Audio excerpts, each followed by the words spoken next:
Okay. So here we go. One of the connections. Okay, guys, we're starting our lesson. Let's get through it. This week has been forever, and we got a long weekend. Last class period. Let's go. Okay. So one of the things that the connections we talked about it when I went over homework questions that I was hoping a lot of you guys would make is that on these finite limits, which can someone raise their hand and remind me what I mean when I say finite limits? Please. Like it's not end behavior, there's like a set point that they're going to. Exactly, yeah, the x is approaching a specific number. It's not like the end behavior like the infinities, okay? So on these finite limit ones, right, the easiest, well maybe not easiest, the most efficient way to handle them, besides automatically going and making a graph every time, because every equation is so different, right, is to start actually by taking that limit value and plugging it into the equation, right? Because if I just get a number out, it means it's just a regular point on the graph, and that y value is my limit value. Okay? We're kind of starting to draw that conclusion, it feels like, right? Okay, so today what we're going to talk about is, can I do that, okay, even if it's one of our discontinuous situations? Maybe I don't need to always graph to see what's going to happen at a hole or things like that, okay? Now, continuous, you guys used that word last year a couple times, right? Okay, think of it the same way as you did last year, where the idea is I can start at negative infinity, right? And draw the whole graph, and I don't have to pick up my pencil. That's still what continuous means for us, okay? So we have three types of discontinuities. So three types of points.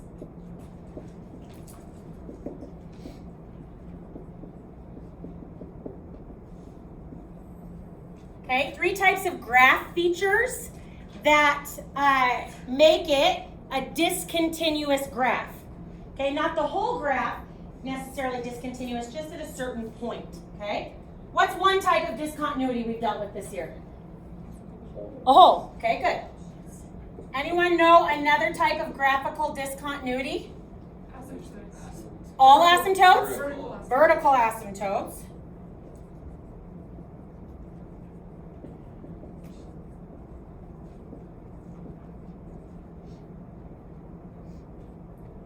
Do you know, like my last 2 years of college and like my first 6 years of teaching, I spelled it asymptote. I was like, awkward. Okay. Yeah. And then someone told me I was doing it wrong. I was like, no. And then I looked it up and it was wrong. I was not happy about that. Oh, okay, fine. Okay, there's a third type. Anyone have any ideas? Graphical discontinuity? Okay, what family function has domain restrictions? Like square roots. Okay, square roots and stuff. We have a word for that. We're going to try and lead into that, but keep that idea. Keep going, yeah? Like piecewise functions can have domain restrictions like gaps. Okay, does anyone know what the name of those gaps are called on a piecewise function? Or last year, you guys, we never do any work with them, but last year, did you guys ever look at step functions? It looks like this. Yeah. They've got that same kind of gap. You don't even need to know how to write the equation for them. We're not going to use them in here. But there's a name for that type of discontinuity. Anyone have any idea what it is? Gap and discontinuity. No. It's called a jump. Okay, it's called a jump. Good guess though. It's called a jump. Okay? Now, here's what I want you to talk about for the next 30 seconds with your groups, and then I'm going to take some volunteers to explain it to us. Okay? I'm going to ask the question twice so you don't get lost in all my fancy math talk. Okay? So, I want you to go through each of these three types, and I want you to always, sometimes, or never, for each type, whether or not the value of its limit will exist. Okay? One more time. I want you to decide for each of these graphs, or each of these types of discontinuities, if at that point, the value of its limit will exist always, sometimes, or never. Okay? Go.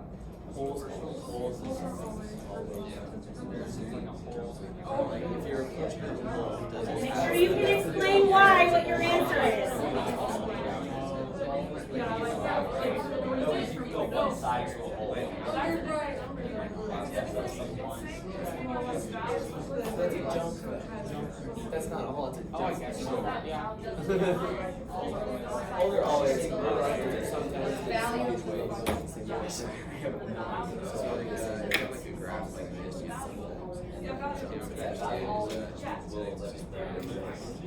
if you're approaching, can you find the 20 more seconds. No, because they want on any of those.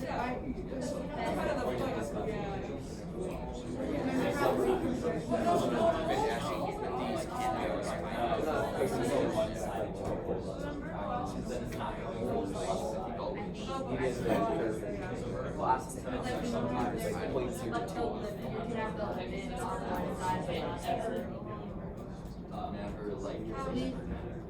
Okay. Yeah, but they're saying set value. Finish. She's saying set to Get them acquired instructions. Still, but let's say there's no on all of them. Okay, guys, let's go over it. Okay, I appreciate the math conversations, but I want them to stop. Thank you. Okay, I need someone to come up and tell me. I want you to come up to the board, maybe draw a picture and explain to the class what you think the answer is. Okay, Chase, was the only question I'm letting Chase answer today. No, that's on you guys, not him. Yeah. Okay, so I said for holes sometimes because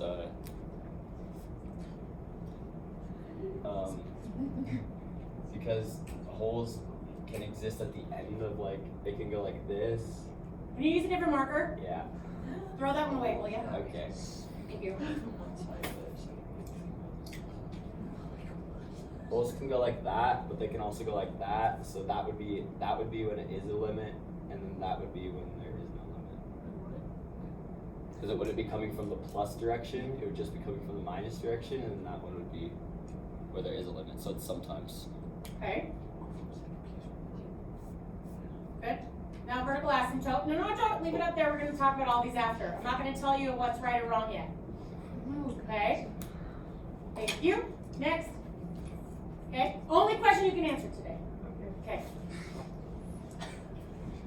Well, with vertical asymptote, it would also be sometimes because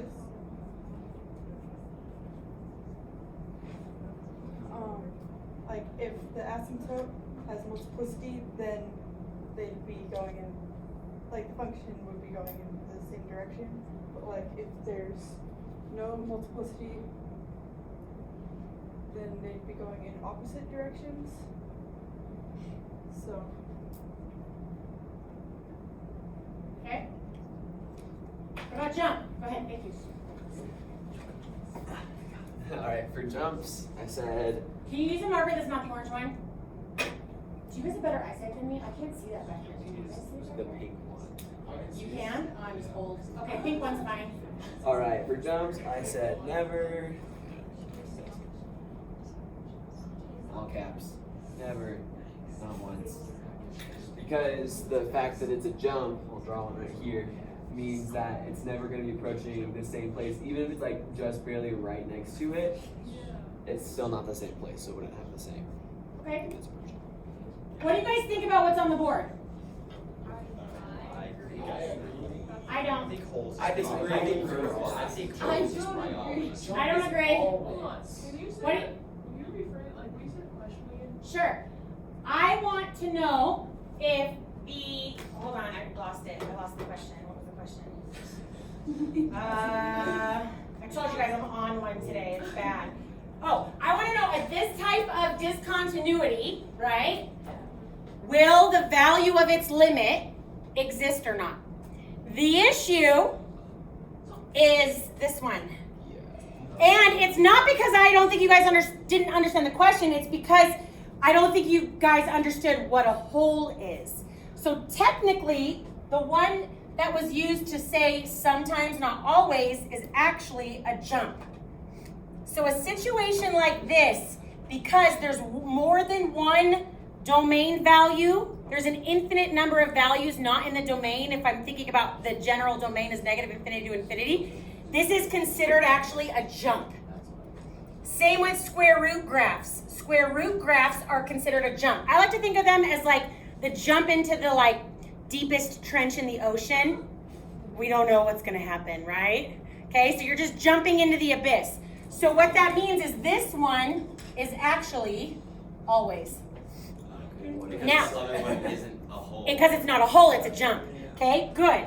Because you got when you put sometimes you got the right idea, it's just that this is actually considered a jump discontinuity. Okay? I also want you to realize that this is, even though I have a value defined at the hole, right? The limit still exists, but notice that the limit's not going to be the same as the defined value at that number, but this is still considered a hole. Right? Because its limit exists. You with me? Okay, so the limit value at a hole discontinuity will always exist. The limit value at a vertical asymptote will sometimes exist, and the limit value at a jump, whether it's a vertical jump, sometimes we have horizontal jumps. Sometimes we have jumps into what's the name of the big deep trench by like Australia? Yeah, we've got jumps into the Mariana Trench, right? These will never exist, okay? Now, here's what we're gonna do for a lot of today. So far up until today, we have mostly dealt with limits, thinking about them graphically. Is that fair? We've done a lot of graphing, right? But sometimes, because I'm trying to be efficient, okay, there are certain graphs I don't want to have to graph because it's going to take too much time. Because we're at the point we need to put in all the different families of functions together. If I asked you a limit about a question like this is not some general family of function, right? Why would I care what this graph looks like? I don't. Does that make sense? So we want to come up with a way to find the values of these finite limits numerically or algebraically in addition to graphically, so that I don't always have to graph. Sorry, I'm just turning this off Is because this there's theoretically only for infinite limits? Yes. Okay. That's a good question. Theoretically is, okay, I shouldn't say for sure yes. I cannot think of a time off the top of my head where theoretically would be for a finite limit. Okay. Okay. Okay, so what I want is for you guys to discuss. Okay, hold on.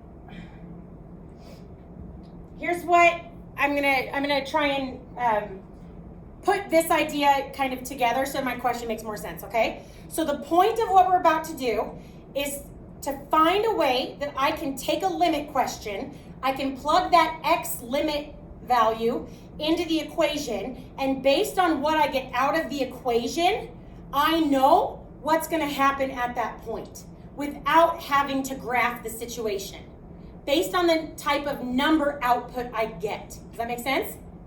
Okay, so what type of output do I get if it's not a point of discontinuity? So if I have a limit question, I don't know what the graph looks like, I take that x value of the limit, I plug it into the equation. If it's just a regular continuous point on the graph, what kind of output am I gonna get? Okay, what? I thought I heard it over here. Just a number, right? There's no math error, right? One specific number. Make sense? Okay, we're gonna start with the easiest one first. Jumps. If I have a limit question and I take my limit value and I plug it into my equation, if it is a jump discontinuity, what kind of output do I get? Chat with your groups first.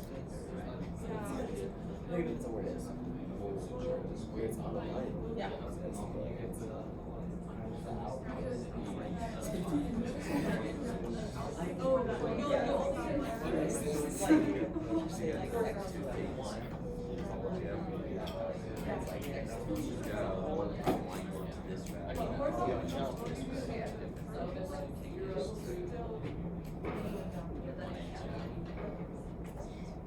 Okay, anyone have any thoughts? What kind of output would I get for a jump? Please. If it's a horizontal jump, it'll be an error. But Okay. If it's a vertical jump, you'll just get a number for it. A number? Yep. A number? You'll get the like y value. I'm trying to help us collaborate together. Okay, she's got it good with the horizontal jump, because then I'll have an infinite number of values not included in my domain. Either from like 5 to negative infinity for square roots, or maybe like from 1 to 3 if there's some horizontal jump, right? But we need to add to it for the vertical jump part. Wouldn't it be the number that's like not the whole like one? I can't hear you. Can you talk a little louder? I'm sorry. Never mind. Are you sure? I just couldn't hear. I don't know if it was right or wrong. I just couldn't hear. Wouldn't it just be the number that is actually a point that exists? Oh, okay. So you're thinking of, okay. So I think I get what you're thinking. So she's kind of thinking it's the number that is actually there. So she's specifically thinking of piecewise functions, right? Do you guys see that? Because she's saying if it's the number that the whole is actually at, right? Okay, some of you guys are not with me. I can tell. Do you guys want more time to talk about this? Hello? Okay, specifically focus on vertical jumps, okay? So I have a piecewise function, looks like this. But I don't have its graph, I only have its equation, So you're okay? saying if we plug in a number at that jump, what will we get? If I plug in the jump number into the equation, what's gonna happen? What is it gonna look like if I don't have the graph, if I have the equation? It's gonna give me the number where the dot's filled in, but if I'm trying to see its limit, can I only look at the side where the dot's filled in? What's the definition of a limit? Both sides, right? So what's gonna happen on a vertical jump when I plug that number into the piecewise equation? For both equations, because I have to check both sides. Two y values. Two y values. Does that make sense now? I heard a lot of like light bulbs I feel like went off, okay? So there's either domain infinite. Talk with your groups to make sure it makes sense before I move on. Infinite domain restrictions. Wait, but one of them's not filled in. Why do you have to count that one? Because to check a limit, I have to check how it's approaching from both sides. And if it's a piecewise, sometimes then the left and the right don't connect. Okay. But if it's not piecewise, then I know the value itself is going to show me what's happening, right? Because that's a specific property only for piecewise functions. Okay. Make sure it makes sense to your neighbors. Write down what you want, and then we're going to talk the other two.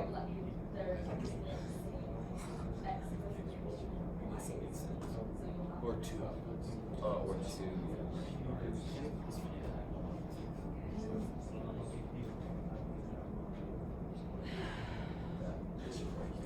Right, because in a piecewise, if it wasn't a jump, then even though I'm graphing this one, this other one connects, right?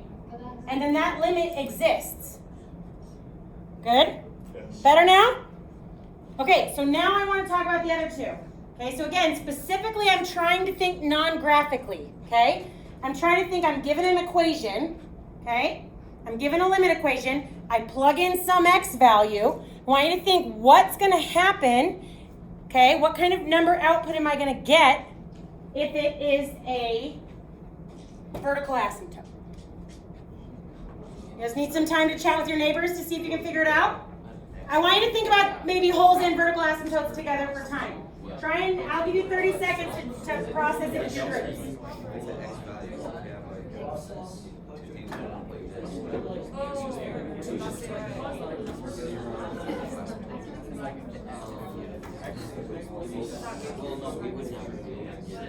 Yeah, that's like where it's going to. Yeah, well, that's probably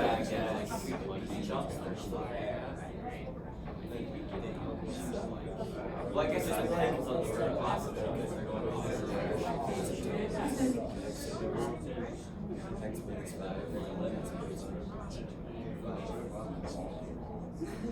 Okay, what do you think?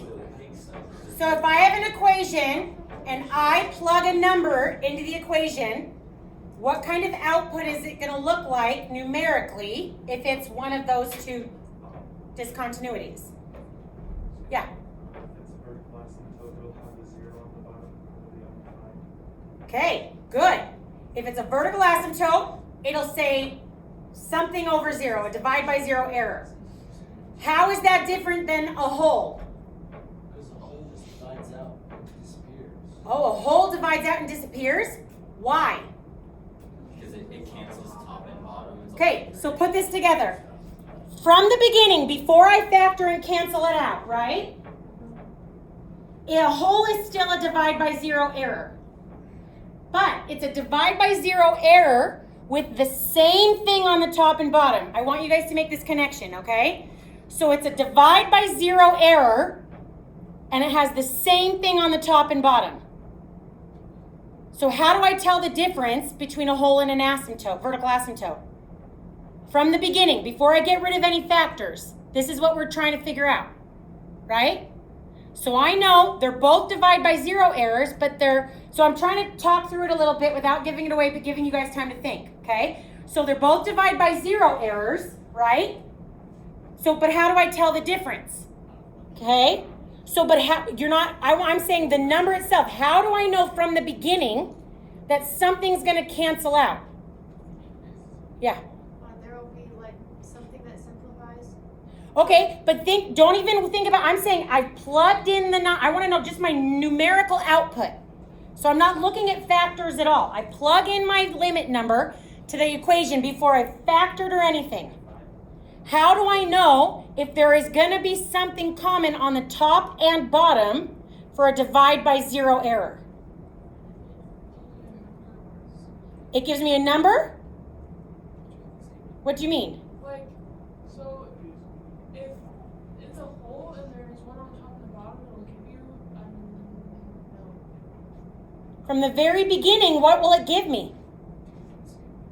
2 of the same number, but it's a divide by 0 error. They give you a 0 top, a 0 on bottom. 0 over 0. Is that why that one earlier that you showed us was Yes. divided? That's why that came out in the graph as 0? Yes, that's the key. If I plug in my number and I get a non-zero number over 0, it's a vertical asymptote. If I plug in my number and I get 0 over 0, divide by 0 error, but the same thing on the top and bottom, 0 over 0, right? Yeah. Okay? Just to make sure to drill it in so that it makes sense, I want you to look at this.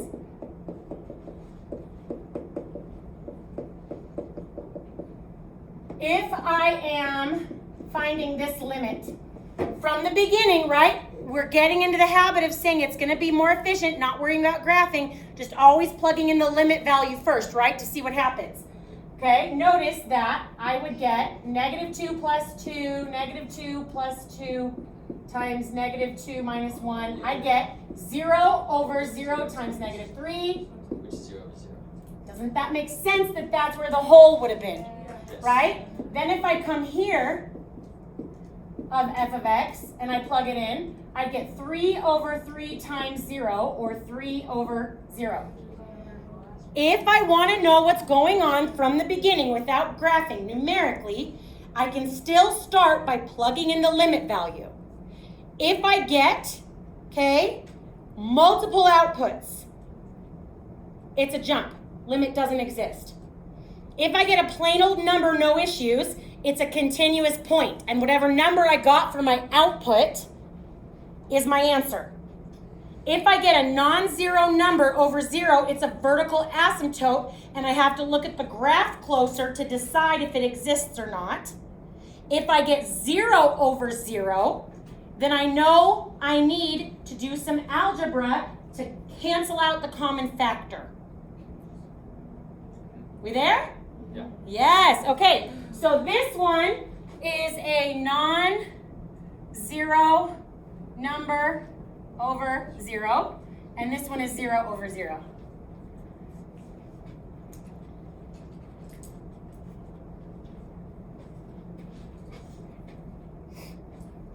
Good job. Stuck with it.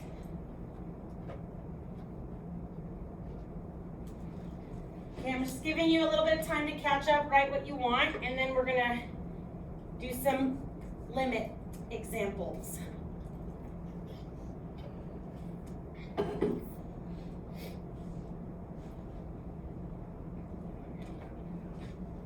Good? Okay, we'll start with an easy one. It's only easy because we've done it, but something like it before.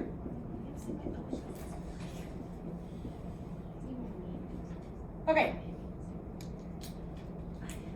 So this one. Before I factor anything, I always want you to get in the habit of starting by just plugging in the limit values. See what happens.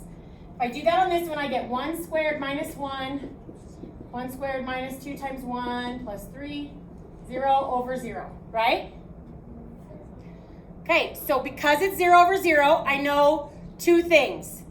I know it's a whole, so its limit will exist. And I know that means there must be some algebra I can do to remove the 0 over 0 issue. Sometimes wholes are known as removable. Removable? Is that spelled? Removable. Oh, looks wrong. Sometimes these are also known as removable discontinuities, not because I'm saying I'm removing the discontinuous part, but because I can remove something in the equation to be able to find the limit. Wait, I have a question. You did the bottom. Yeah, the bottom is not 0. It's 2. 1 minus 2 is negative 1 plus 2 is 3. There we go.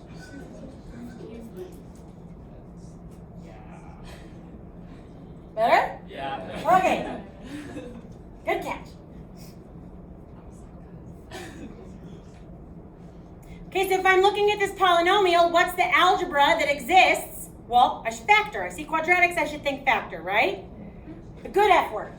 Okay. Thanks for the laugh, guys. All right.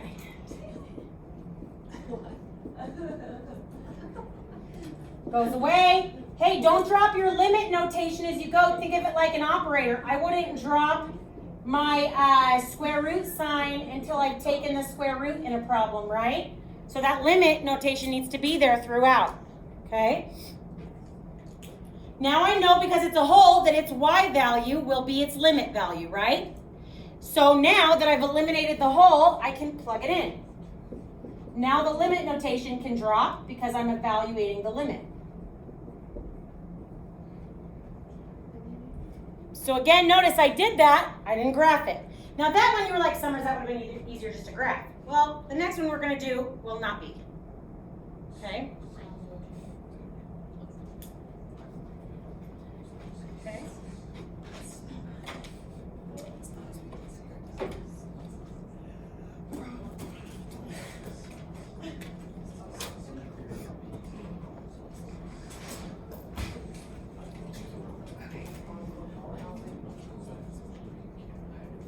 Okay, ready? Am I going too fast? Do you guys have questions on this before we do another type? Okay, let's do limit as, let's do this one. X goes to 4.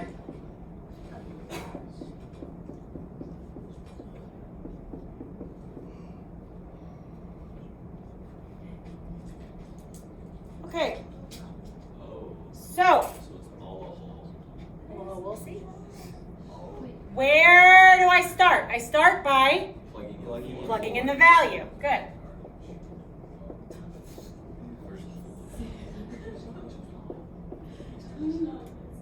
So, now this time I know 3 things. I know there's a hole at this limit, so it exists, right? It's going to be an actual number. I know that there must be some algebra that exists that will allow me to rearrange this. And I know that I have no idea what this graph will look like, and I don't want to spend 5-6 minutes graphing it, right? Does that make sense? Yeah. Okay, so, thought? I was just gonna. If you multiply the top by x, then that would give that a 1. The whole top by x? The whole. I don't know. Okay, hold on. Let's go back. So, I know there's some algebra that exists, right? But I want you to think of it, it's not going to be factoring, right? Because I don't factor when I'm dealing with fractions. So think more that I have a bunch of fractions together. What kind of things do I do when I'm manipulating fractions? Common denominator. I need to make this top a single fraction because what's the biggest no-no? One of the biggest no-nos in math. I can't have fraction over a fraction, right? There's too many fraction bars here. So I need to get a common denominator and then flip and multiply the bottom here so that I get a single fraction. Good? Good. Okay, so I am going to multiply this by 4 over 4, this by x over x, and put that like it's over 1.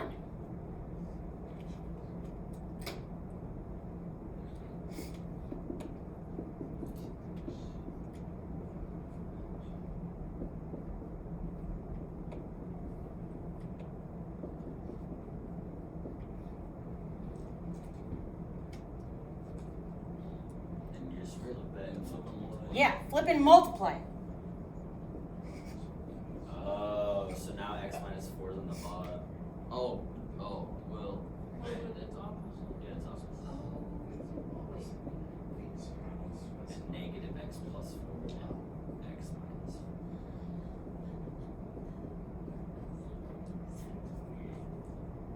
Okay, let's just pause here. Any questions on what I did up until this point? So you just take the negative out of the top. Yeah. Okay. Do those just cancel out right away? No, they're close, but they're the wrong plus or minus signs, right? So what if I factored out a negative 1? Could work.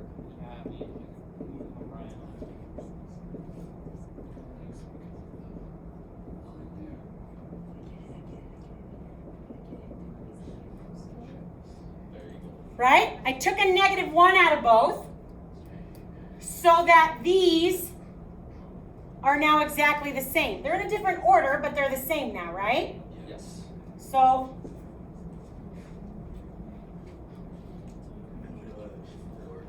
will it always work out like that? Yes. 0 over 0. There must be some algebra that exists to make the discontinuity portion removable. Right? So if I'm doing my math right, it's always going to work out where something is going to get rid of the divide by 0 error so that I can be left over with something that I can plug in my limit value to get the y coordinate of the whole.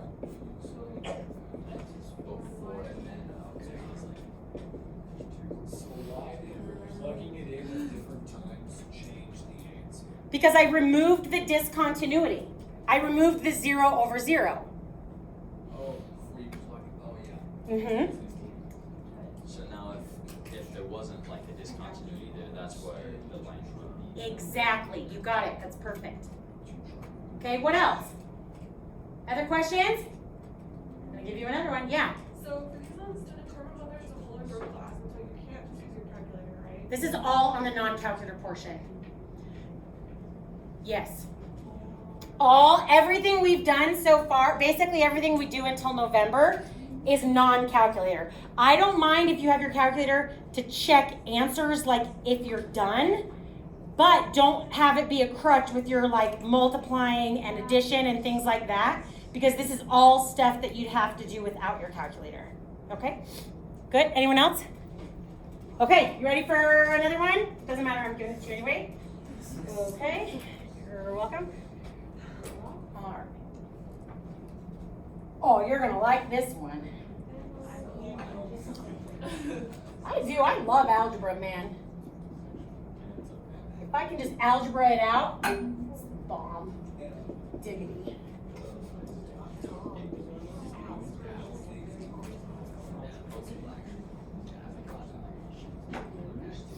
Now, remember, the ones I'm focusing on right now are the wholes. But don't just assume it's always 0 over 0, because these are going to be mixed in with any kind of a limit problem. We're getting to the point where I can give you the limit, and no matter what the equation is doing, you know how to deal with it, right? That's what we're trying to get at, okay? So, I'm going to start with my limit, my finite limit, which is to always plug it in and see what happens. Because most of the time, I'm just going to be able to get a number out, that's my answer, right? So on this one, if I plug it in, and I get square root of 3 minus 2 minus 1. So square root of 1 minus 1 So now I know 3 things. There's a hole, so its limit exists. There must be some algebra that exists that can help me eliminate the hole, remove the discontinuity. Not making it continuous, just making it so I can algebraically solve the limit. And I don't want to graph that. Those are the 3 things I know, right? So now we got to dig back in our math memories. This one's going to be tough, okay? So unlock the box, open it up, okay? If I have a complex number, there's only one thing I can multiply it by in order to get rid of the complex part of the number. It's like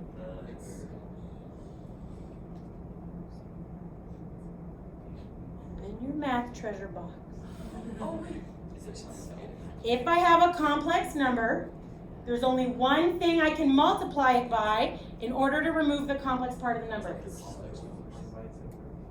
Not its inverse, that's a good guess. the reciprocal? You multiply I by I. I has to be by I, but what if there's 2 terms? We have a word for this. You guys are getting close. Conjugate! Yeah! Yes! You mostly dealt with conjugates with imaginary numbers. I only show you that to remind you the word, right? So the conjugate is the only thing I can multiply a complex number by.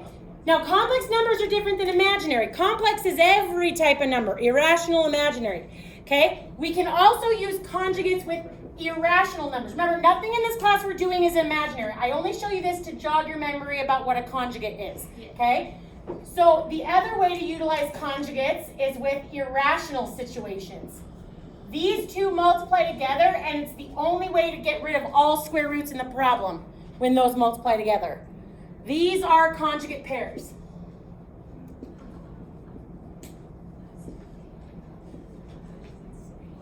Okay?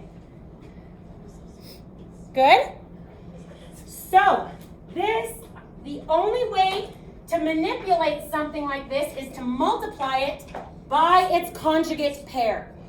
So, square root of x minus 2 plus 1. The x minus 2 is like the A, and the 1 is like the B. Now, in a math expression, am I allowed to just multiply it by a number? No, but I can multiply it by 1, no matter how weird the 1 looks, right? If I do it to the top, I got to do it to the top and the bottom. Now, you don't want to multiply or FOIL out the bottom of this. I don't want to multiply these together. The reason is because eventually I'm hoping something is going to go away. And for it to go away, I want to look at it in its factored form anyway. So just leave the bottom exactly the way it is. Okay? But we are going to FOIL out the top. You can use arrows, you can use a box method, I don't care. But I've got 2 binomials, right?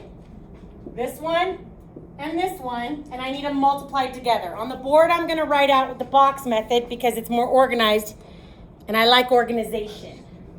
Okay?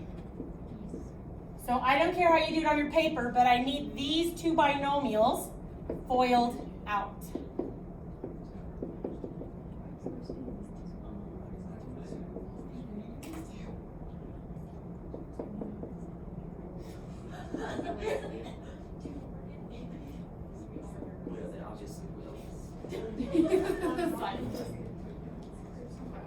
I know.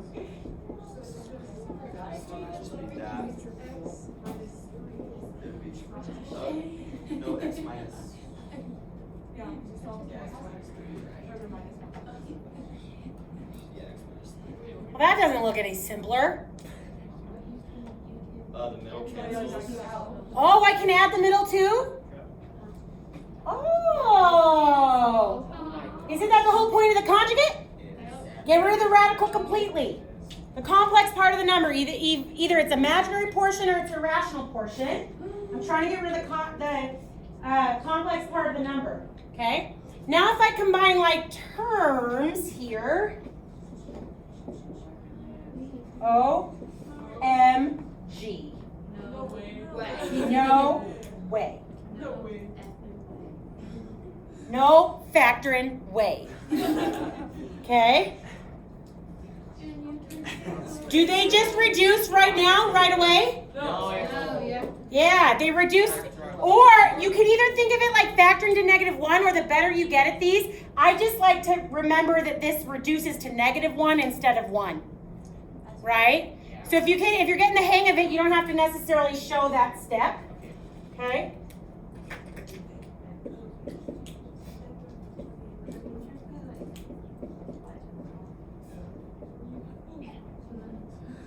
Hopefully you see also why I told you not to FOIL out the bottom, right? Okay, so now look, I eliminated my hole. I removed my discontinuity, not from the graph, but from the equation. And so now I can plug in the 3.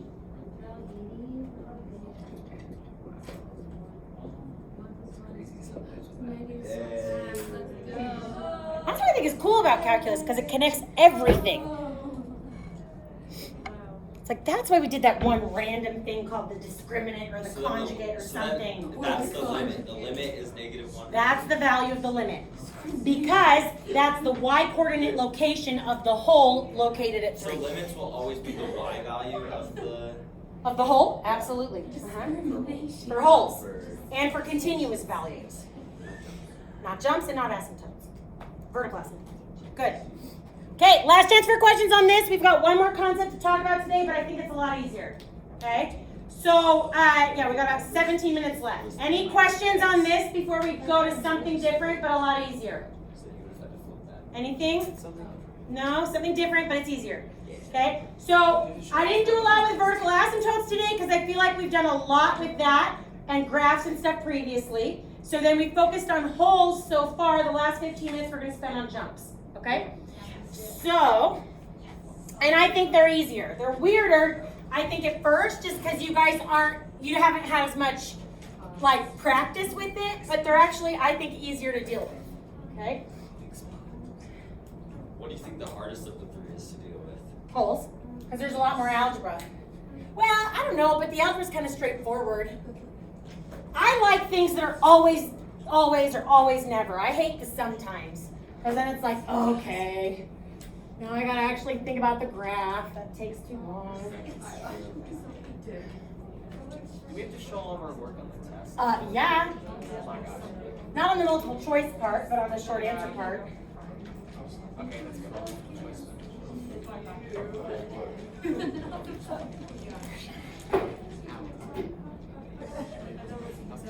Okay. They can still have to take it off the trash.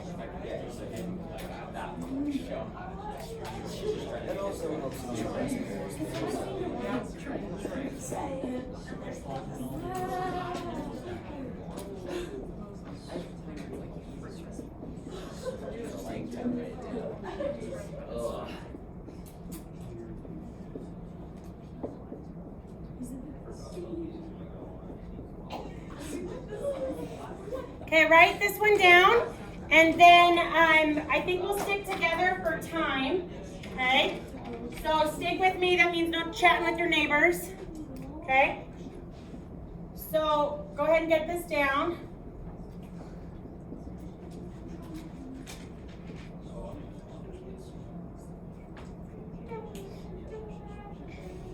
Now, before we answer these 2 limit questions, the first thing I want to address is just the discontinuities of this graph, okay?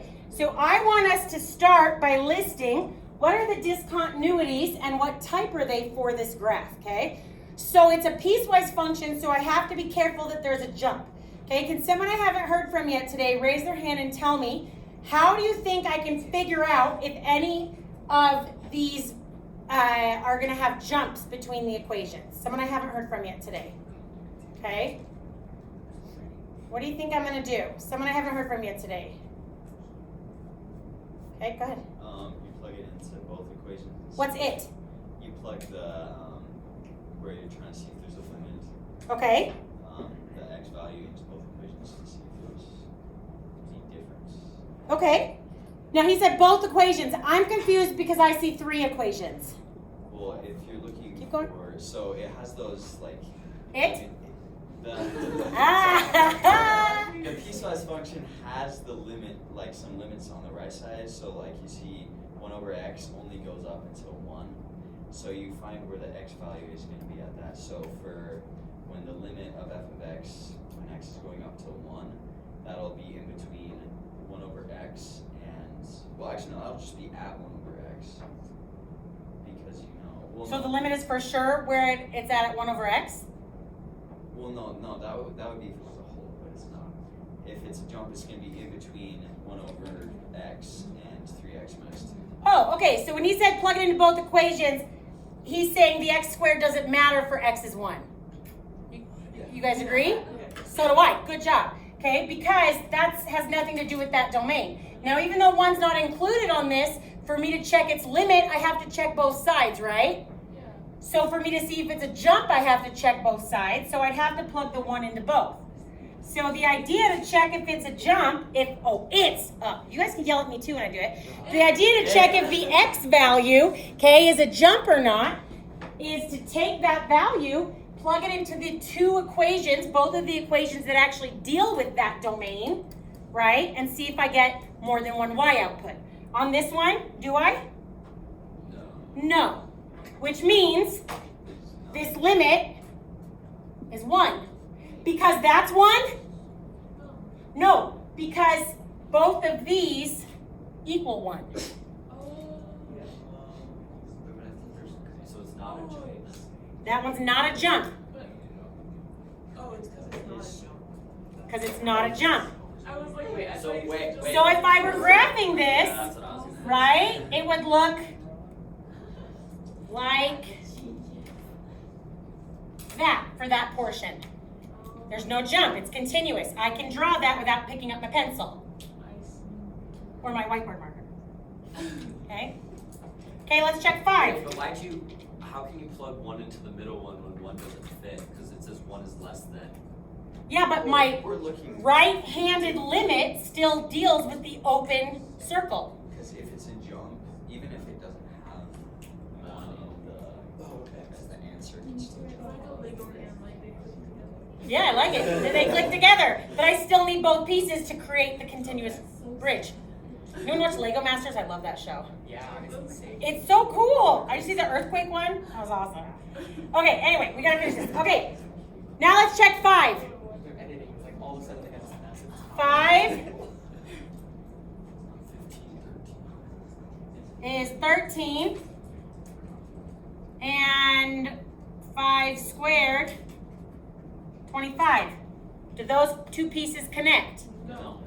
Meaning, It's a jump. it's a jump.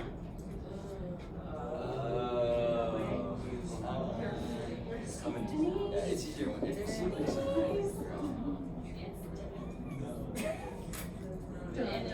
You're being such a Denise. Okay, so I told you that this is what the graph looks like, but I lied. Anyone see what I missed? The start, Nope. the end, Nope. the middle. All right, look at the equation, guys. What did I miss?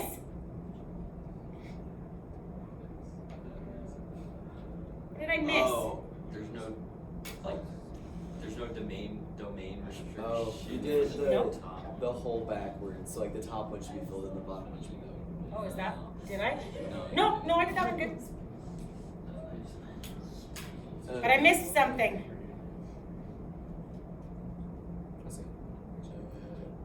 Wait, at 0 wouldn't it be undefined?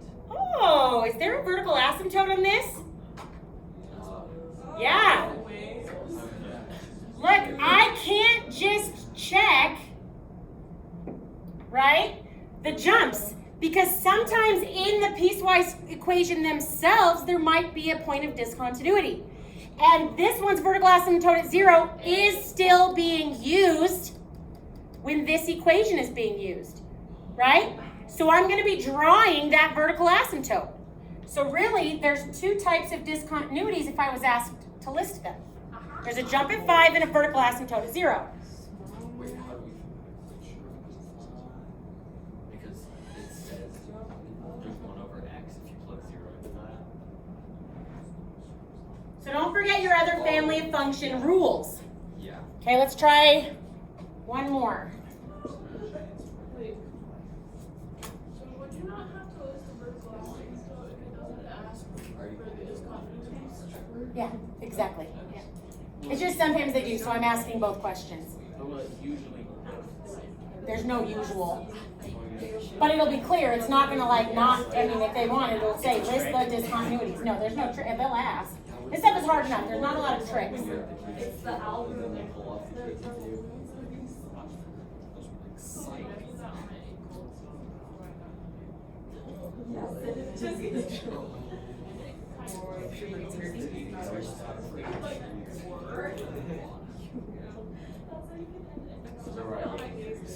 Hey, I want you guys to work with your neighbors. You only have a minute because we've got one more thing to talk about.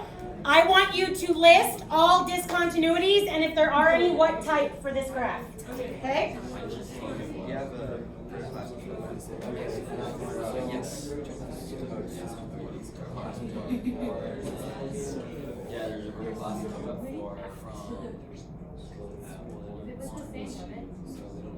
Not, I don't care about the limit questions for this. You guys are getting that. I just want you to list the types of discontinuities and where they're at. Yeah, just what limit discontinuities, or what discontinuities are there and what type.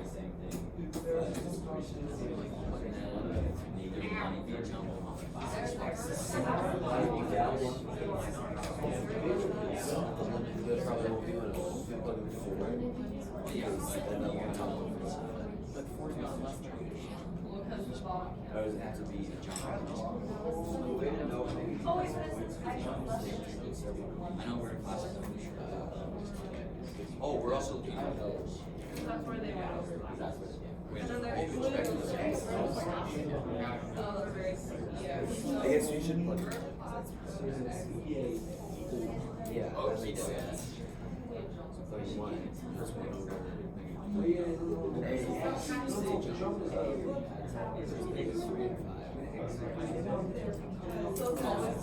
the only one. I like yours. Yeah. And nothing there like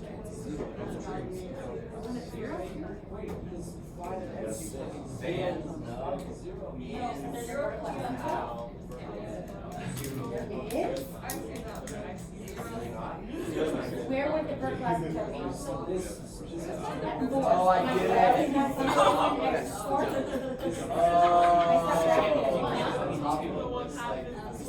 Does that make sense? I think it can help you if you're trying to All right, let's look. Okay, this one has a jump at 1 and a vertical asymptote at 4. Careful. Hold on. Look, hold on. If I were going to graph this bad boy over its entire domain, it'd look like that, right? However, I stop graphing it for this one here, right? And then I start graphing this other one. There's no vertical asymptote on this graph. Okay? Does that make sense? Yeah. I tricked you. Okay, let me ask you this real quick. Then. What would be different if I had given you, we're going to stick together, okay? This. Okay, the only thing I changed is the coefficient on the x, right? Okay, so that's not going to change. Do you notice that there's still no vertical asymptote there, right? But let's look and see what happens now with this. 1 over 1 minus 4, so negative 1/3. Yeah. What do I get here? So this graph, where are its discontinuities? So it's totally continuous, right? So it doesn't matter if What it is up, Westlake? looks weird, Remember to get your tickets for tonight's game right? against Harriman on Thunder So Athletic. I'd say continuous would be the answer. I just want to make sure you understand that just because it's piecewise doesn't mean it always has a jump, right? That graph is continuous. Okay? Okay, guys, last thing. This is the easiest question all day. But because of time, we're going to do it together. But I want to do an example because I assigned a couple in your homework. Okay? Quiet. Okay.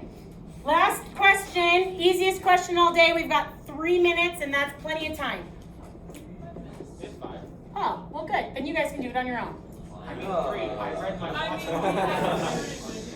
read my clock wrong. You had 1 minute left.